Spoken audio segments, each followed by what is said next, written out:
এটা তো একটা হঠাৎ করে একটা ওয়ান অফ একটা জিনিস আসছে, আমেরিকা কিভাবে ডিল করে রেট।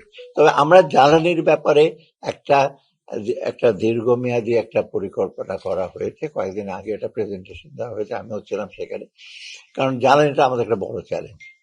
জ্বালানি যদি আমরা ইনশিওর না করতে পারি, লোকাল প্রোডাকশনরা জ্বালানির দুইটা দিক আছে, পাওয়ার এবং এনার্জি, তাই না? একটা ইলেকট্রিসিটি, আরেকটা হলো ওই দুইটা দিক একটা কম্প্রিহেন্সিভ ইস্যু করা হয়েছে।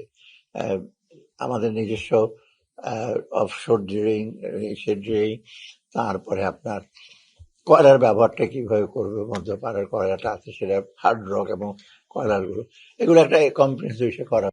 পে স্কেল নিয়ে আমি যেদিন বলার বলবো, যদি বলার আমরা পে স্কেলটা, পে কমিশনটাতে কাজ করছে, তারা একেবারেই একদম থামে নাই, তারা নিরবিচ্ছিন্ন ভাবে কাজ করছেন। তারা বলছেন, আমাদের সাথে যোগাযোগ করেছেন, কি করছেন না করছেন সেটা আমাদের ব্যাপার না।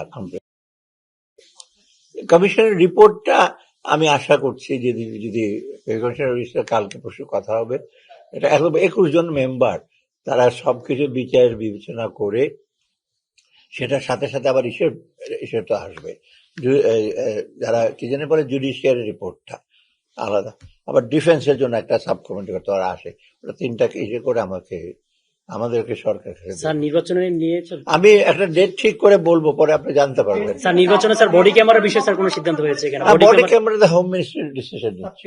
আপনারা স্যার আপনাদের কাছে বাজেট চেয়েছে কিনা স্যার নির্বাচন কমিশন, হোম মিনিস্ট্রি? না, ওটা আমাদের কাছে স্পেসিফিক খালি আসছিল পারচেজ কমিটিতে, যে ওদের হোম মিনিস্ট্রি, স্বরাষ্ট্র মন্ত্রণালয়ের বাজেট আছে, তো ওখান থেকে আমরা বলছি আপনারা খরচ করবেন, ওটা যতটা কিনবে ওদের সব ওদের, আমাদের ইসে থেকে কোনো ডিরেকশন নাই।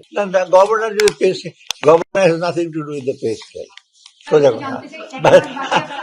আমি গভর্নর তার বাংলাদেশ ব্যাংক সম্বন্ধে বলতে পারে, কিন্তু পে স্কেলে তো তার পে সম্পূর্ণ সরকারের। আপনারা ডেটটা যখন জানবেন, যে কবে রিপোর্ট হবে, তখনই কিন্তু জানবেন না কিভাবে কি হবে না হবে। হ্যাঁ,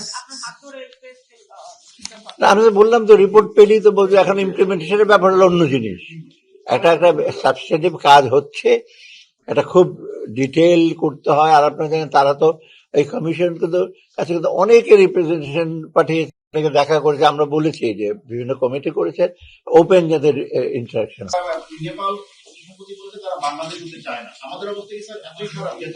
ওরা কি কনটেক্সটে বলছে আমি জানি না, বাংলাদেশ ওদের বরং বাংলাদেশের দিকে তাকিয়ে আছে, যেমন এসডিজিআই গ্রাজুয়েশন করবে, সবাই বলছে যে আমার ইউনিয়ন বলছে তোমার বাংলাদেশে তাকে আছে, তোমরা যে হ্যাঁ বলো, অন্য এই দেশগুলি সব হ্যাঁ বলবে। আর কে কি বলেছে না বলেছে আমাদের, Bangladesh is doing quite good.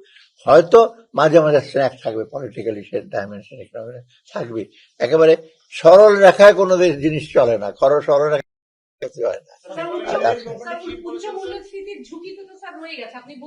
আমি বললাম যে উচ্চ মূল্যস্ফীতি শুধু সাপ্লাই ডিমান্ড ইসে করা হয় না, খালি পলিসি রেট বাড়িয়ে দিলাম আর ওদিকে সাপ্লাই, যেহেতু একটা সেটা বাজারের ডাইনামিক্সটা ইজ বিয়ন্ড ইকোনমিক্স, এটা বিয়ন্ড লোকের কোঅপারেশন, প্লাস সবচেয়ে বড় হলো গভর্নেন্সের ব্যাপার। পলিটিক্যাল গভর্নেন্স না থাকে, শুধু ইকোনমিক্স দিয়ে, যে আমি বললাম তো ভোজ্য কি জানি, ভোজ্য দ্রব্য একটা ইন্সপেক্টর পাঠিয়ে দিয়ে ম্যাজিস্ট্রেট পাঠিয়ে হয় না,